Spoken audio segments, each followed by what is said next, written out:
Hello everybody. For those who are parents in the house, or you've got friends who have kids, or your aunts and uncles, all of us as adults know how important children are to our future, and we want them to really have a better tomorrow. Unfortunately, not all kids get that chance.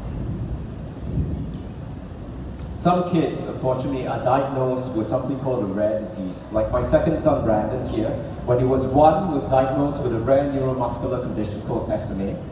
SMA is devastating. It takes away his ability to move, to eat, and one day even breathe. And you'll be surprised to know that, there's about 1 kid born with SMA every month. Now, born with such a difficult condition, it was important for us as parents to find some way for him to cope.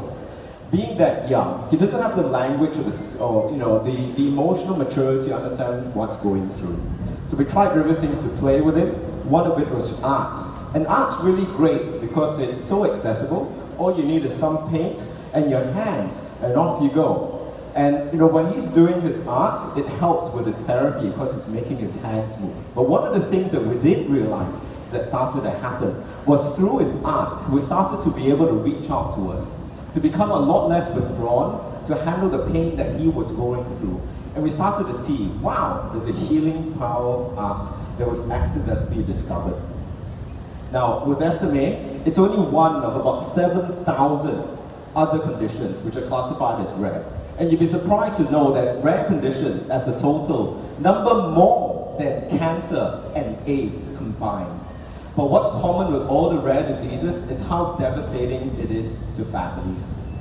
Out of these 7,000 conditions, only 5% have some sort of treatment that can save their lives and to change their lives. But sadly, even for those 5%, getting access to these life-changing treatments is really, really difficult, and they're mostly left just to die. So seeing how the community of rare diseases is suffering, we felt that, how much art has done for them, could that be something we could bring to help them?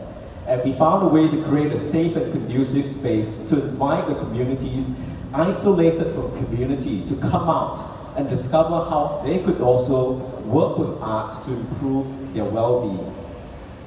And we're very pleased that we could see that happening. But we thought, what if we started to partner as well with art residencies and professional artists to lift above what is just play, to see whether they could discover more and do more with the art in their lives.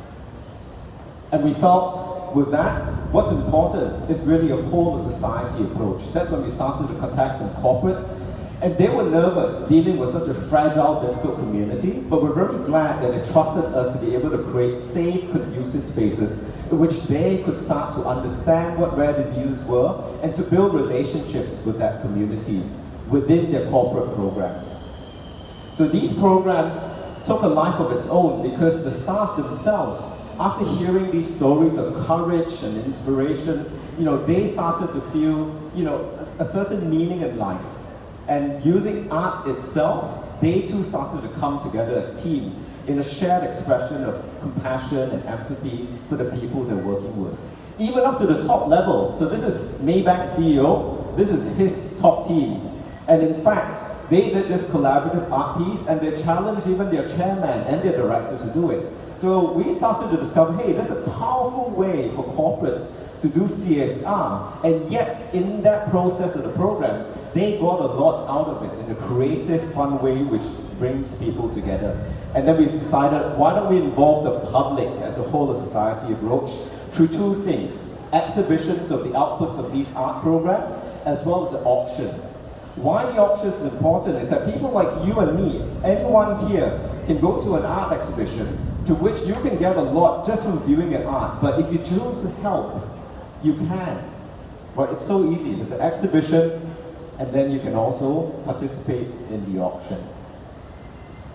Now, with these sort of, I lost my way.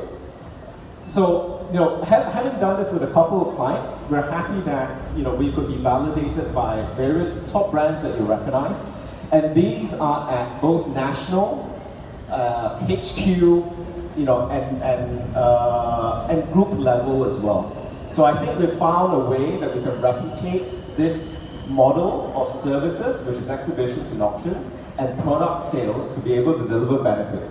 Now, we got about 200 over 1,000 that was directed direct to help charities as well as beneficiaries with rare disease. And the balance of about a quarter was split between us to reinvest in more programs, as well as the partners that work with us. But we wanted more growth, we wanted to direct more benefit direct to people in need. So we launched 5 months ago a website, hearing from our customers who said, well, we understand it's COVID and we can't attend all these exhibitions anymore, but we still like what we bought. And we're happy with good top quality prints, which is what we did. So we got good quality prints, we started to share it, and we spent nothing on marketing, just word of mouth. And over 5 months, we sold close to $40,000 worth of artwork.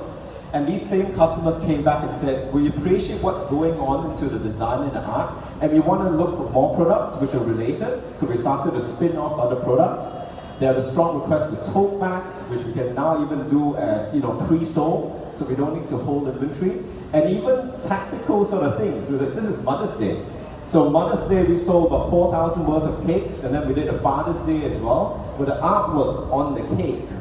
Now this artwork also became part of this international collaboration between two kids, one in the USA, living with Jansen's disease, which is an ultra-rare, very difficult condition, and a boy with SMA in Malaysia. And I'll read out what they did here. I'll read out Arshan's words. We both have never met, and because of COVID, we probably won't meet for a long time. But we both know what it is to live with pain. Wait for the pain to go away, and of course, wait for treatment while our body challenges every day. There are tears, the little boy, but there is also magic. The dog, the earth, the butterflies. In a beautiful landscape of nothingness, there are magical butterflies of hope, waiting to burst from friendships that are born between two friends walking similar journeys, worlds apart. I hope you can join FriendenArts and myself, as well as Arshan, Brandon, and all the other kids suffering from rare disease, to draw on the power of art to help them reimagine a better tomorrow. Thank you. Wow, the round of applause. This is